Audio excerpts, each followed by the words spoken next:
औज़ुबिल्लाहिमिनश्शैतानिर्रजीम बिस्मिल्लाहिर्रहमानिर्रहीम। Dear students, अस्सलाम वालेकुम। उम्मीद करता हूँ आप तमाम स्टूडेंट्स खैरियत से होंगे। Chapter number 3 input output operations या इनपुट आउटपुट हैंडलिंग हमने स्टार्ट की थी, जिसमें हमने कल के लेक्चर में देखा था सी इन इनपुट ऑपरेशन या इनपुट हैंडलिंग के लिए, C out output operation output function या आउटपुट हैंडलिंग के लिए।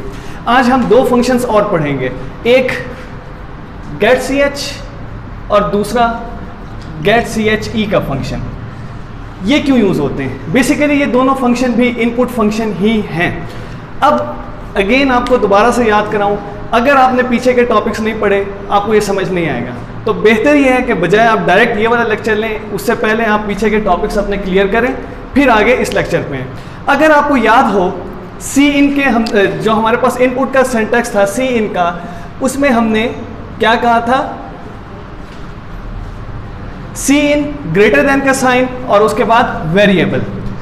अब वहां पे होता क्या था, जो भी मैंने उसको यूजर को आउटपुट दी है एंटर योर वैल्यू, जब तक वो वैल्यू एंटर करने के बाद यानी वैल्यू लिख लेने के बाद जब तक वो एंटर का बटन प्रेस नहीं करता था, वेरिएबल को वैल्यू असाइन नहीं हो सकती थी या वेरिएबल को वैल्यू असाइन नहीं होती थी। आज का जो हमारा फंक्शन है गेट सी एच और गेट सी एच ई, ये दोनों पहली बात तो सिंगल कैरेक्टर इनपुट फंक्शंस होते हैं, यानी एक वक्त में एक कैरेक्टर को इनपुट करने के लिए यूज होते हैं। तो पहले हम पढ़ेंगे गेट सी एच का function.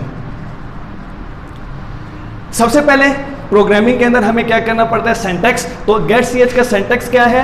Variable is equal to get C H और उसके बाद हमारा sign of termination, termination mark, semicolon sign of termination कहलाता है, टर्मिनेशन मार्क कहलाता है। इसका इस्तेमाल कहाँ पे होता है? इसका इस्तेमाल इसलिए किया जाता है, ये शो करेगा हमारी लैंग्वेज में, स्पेशली कंपाइलर को, कि यहाँ पे हमारी एक स्टेटमेंट एंड हो चुकी है। एंड ऑफ द स्टेटमेंट को ये शो करता है।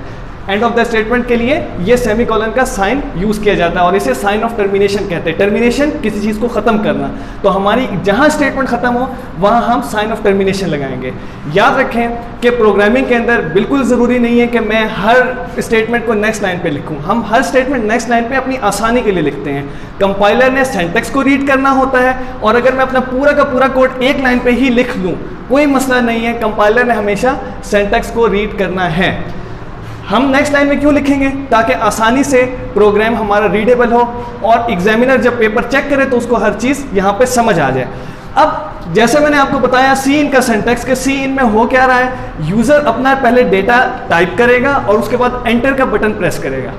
अब ज़रा आप एज्यूम करें कि आप गेम खेल रहे हैं और बार बार आपको एंटर का बटन प्रेस करना पड़ रहा है इनपुट के लिए, तो ये एक बहुत ही ऑकवर्ड लगेगा और बहुत बुरा महसूस होगा। तो इस चीज़ से बचने के लिए क्या किया गया? गेट सी एच का फंक्शन बनाया गया, गेट सी एच का फंक्शन इंट्रोड्यूस किया। अभी जैसे मैंने आपको बताया ये सिंगल कैरेक्टर इनपुट फंक्शन है।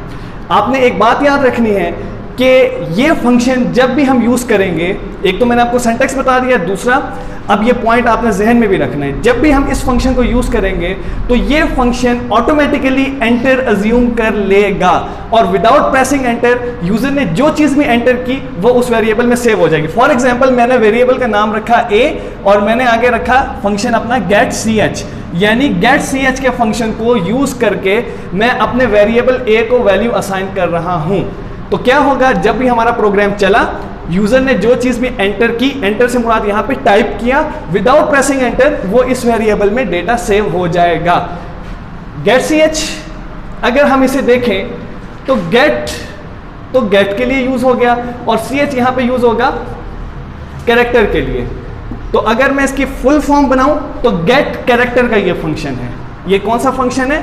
गेट कैरेक्टर का। छोटा सा इसका एक प्रोग्राम बनाते हैं। मैं सीधा आता हूं प्रोग्राम बॉडी की तरफ, हेडर फाइल्स वगैरह मैं अभी यहाँ पे नहीं बना रहा, तो हम आते हैं। मैंने मिसाल के तौर पे एक वेरिएबल डिक्लेयर किया इंट a, उसके बाद मैं चाहता हूँ वेरिएबल a में इनपुट लेना लेकिन गेट सी एच के फंक्शन से। तो मैं यूजर को पहले बताऊंगा कि आपने इनपुट करनी है। तो आउटपुट के लिए हमारे पास कौन सा फंक्शन अभी तक हमने पढ़ा? सी आउट का, और हम जानते हैं सी आउट के फंक्शन में जो चीज़ डबल कोटेशन मार्क में लिखी जाएगी वो एज इट इज प्रिंट होगी। तो मैं यहाँ कहता हूँ एंटर योर वैल्यू,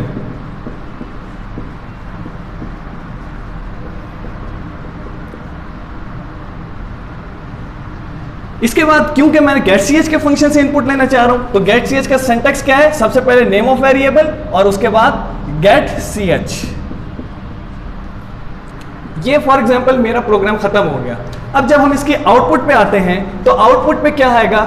ये एज इट इज प्रिंट होगा जो डबल कोटेशन मार्क में है।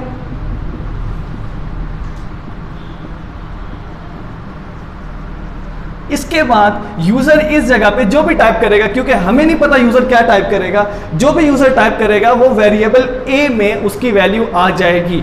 लेकिन याद यहां पे आपने ये रखना है कि जैसे ही यूजर कोई भी चीज यहां टाइप करेगा, फौरन गेट सी एच का फंक्शन ऑटोमेटिकली एंटर एज्यूम कर लेगा और इस वेरिएबल को वैल्यू असाइन कर देगा। एक दफा फिर से, जैसे ही यहां पे यूजर कोई भी चीज टाइप करेगा, कोई भी चीज एंटर करेगा, उसके बाद गेट सी एच का फंक्शन ऑटोमेटिकली एंटर एज्यूम कर लेगा और वेरिएबल ए को वैल्यू असाइन कर देगा।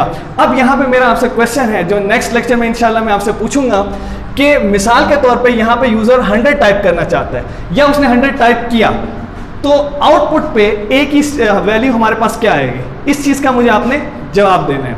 नेक्स्ट हमारे पास है, जैसे मैंने आपको बताया था, एक गेट सी एच का हमारे पास फंक्शन है, दूसरा गेट सी एच ई का फंक्शन है।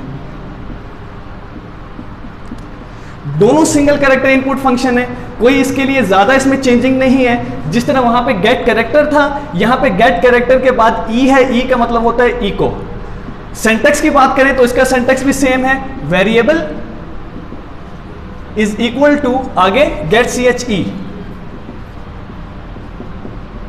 दोनों इन दोनों फंक्शंस में फर्क सिर्फ इतना है कि जब हम गेट सी एच को यूज करेंगे तो जब यूजर यहां पे कोई चीज टाइप कर रहा है या डेटा टाइप कर रहा है, वो यहां पे टाइप करते हुए उसको शो नहीं होगा।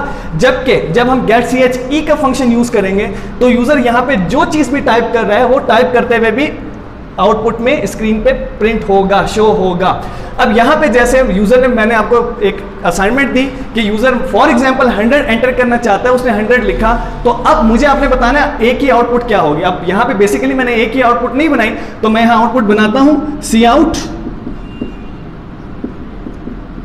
The value of A is equal to double quotation mark है, जैसा चाहूं मैं लिख सकता हूं, एज इट इज प्रिंट होगा।